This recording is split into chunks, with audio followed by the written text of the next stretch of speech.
All right, hi, this is Max Gaynor. Salazar and Matthew Elder. And we're going to be going over Lab 8 for electromechanical systems. It's the landing gear drop test. So for the objectives for this experiment, our goals were to measure the acceleration and the stroke length of a landing gear undergoing a vertical drop. So as this landing gear met the counter or the table in the lab, we would use a potentiometer in order to understand the stroke length and the acceleration there. We also wanted to understand how to make triggered and time resolved measurements. And this was done by using the photodiode in order to trigger the lab view and the data acquisition system to start and stop measuring. So to get into our procedures, some of the tools that we used were landing gear, of course, the rotary potentiometer, which we use to measure the acceleration. Same with the piezoelectric accelerometer.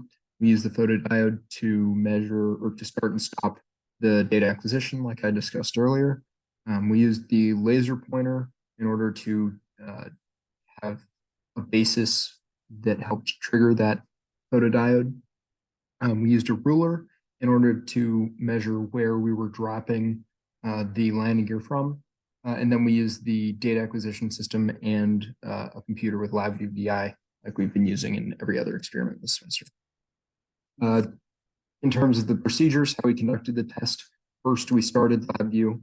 Then we would raise the landing gear to a certain height. We would make sure to note that height.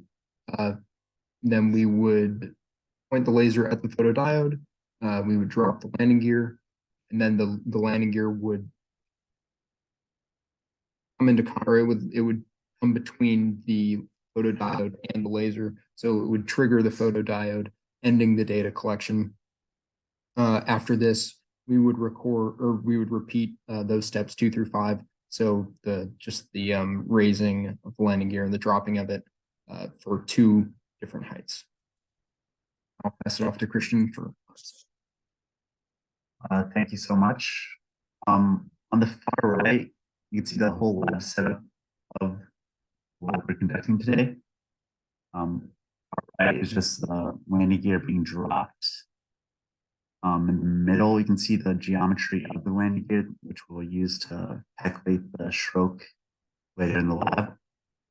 And on the far left is where each sensor is located on the landing gear. On the top is a piezoelectric accelerometer to measure the acceleration of the landing gear. In the middle is a rotary potentiometer to measure the angle of the landing gear and the stroke later on. And the photodiode and the laser pointer to terminate the data acquisition. Here's an image of the graph that we will be using for data acquisition. On the left is waveform graphs of each respective sensor, photodiode, angle sensor, and the piezoelectric. And on the right is a block diagram we use to acquire that data. And here's some general calibrations we used for the data acquisition. On the top is a circuit for the photodiode, as it has a bias voltage of 5 volts and a resistance of 10 kilo ohms, and that will be used to get the output voltage. And on the bottom is the angle sensor calibration curve with the power supply of 5 volts, and we'll use this to get the angles of the landing gear later on. I'll hand this off to Matt for results. Thanks. So up first we have the acceleration results.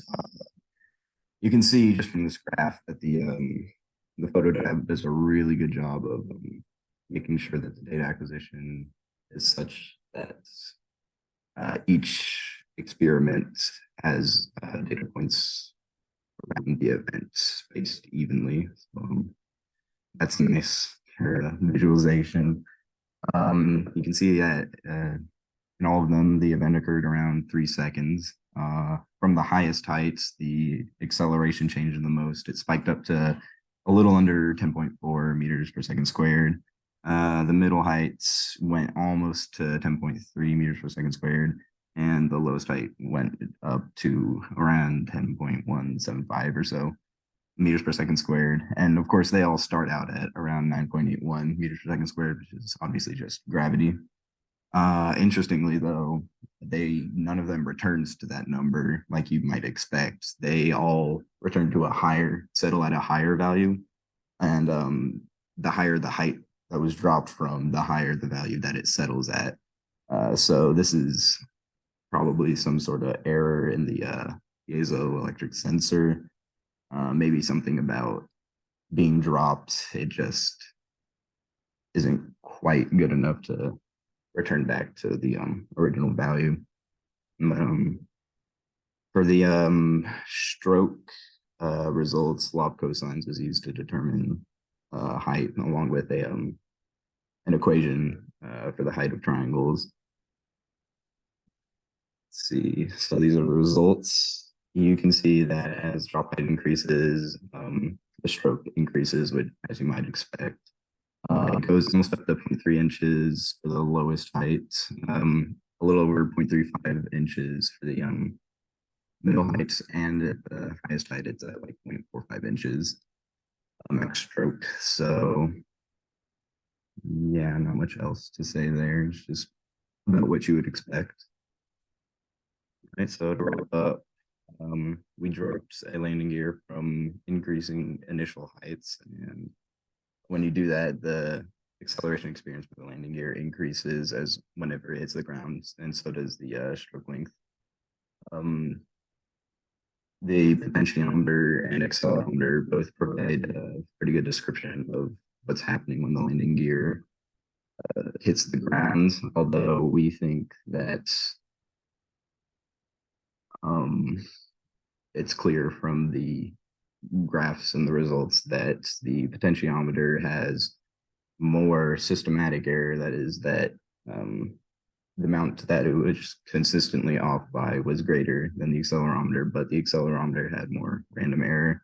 And also, obviously, like I said, the accelerometer didn't quite return to what the value that we would have expected it to return to. And also, we found that the photodiode was a really excellent tool for triggering the data acquisition to stop recording. Yeah, so that's about it. I'm gonna say thank you for watching. Yeah, thanks.